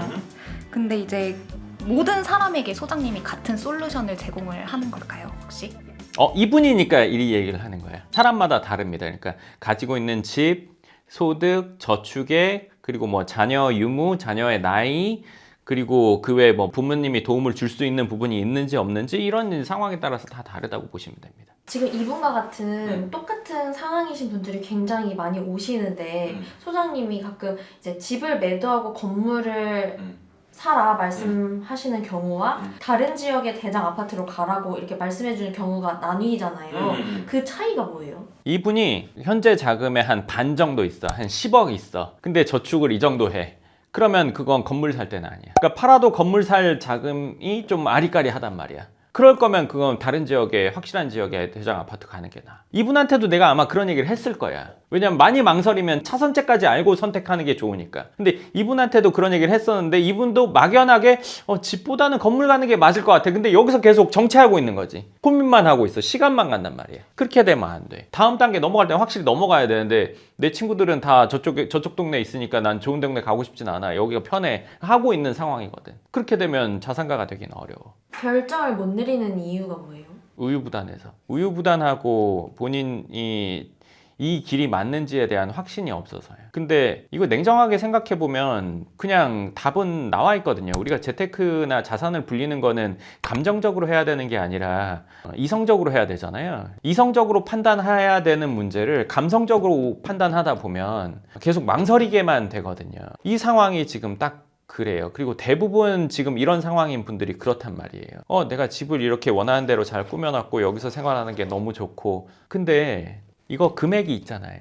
이 집 금액, 인테리어 들어간 금액, 이 집의 현재 시세. 근데 여기다가 감정을 대입하니까 그 금액을 매기기가 힘든 거예요. 그리고 여기를 매각을 한다? 그러면 이 집을 부동산을 판다고 생각해야 되는데 가정과 연관이 되게 생각을 하는 거죠. 그리고 건물을 사는 것도 어떻게 보면 이게 자산을 사는 건데 불안한 감정, 혹시나 하는 이 감정을 여기 대입해 버리니까. 근데 이 건물이 확실하다면 얼마든지 할 수 있는 문제라고 전 생각하거든요. 근데 그게 아니라 감정적으로 두 개를 받아들이고 중간에서 고민하는 시간만 보내기 때문에 이런 상황이 오는 거예요, 사실은. 근데 소장님, 자산가가 되고 싶어서 소장님을 찾아온 거잖아요. 근데 이제 그런 와중에 이쪽으로 가야 되는 건 맞는 것 같아.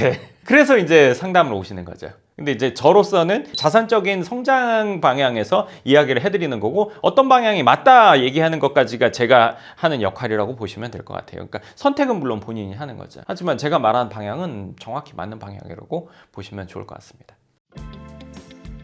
궁금한 게 있는데요. 집을 매도해서 현금을 마련하고 집 건물을 계약하는 게 맞아요? 아니면 건물을 먼저 계약하고 잔금 사이에 집을 매도하는 게 맞을까요?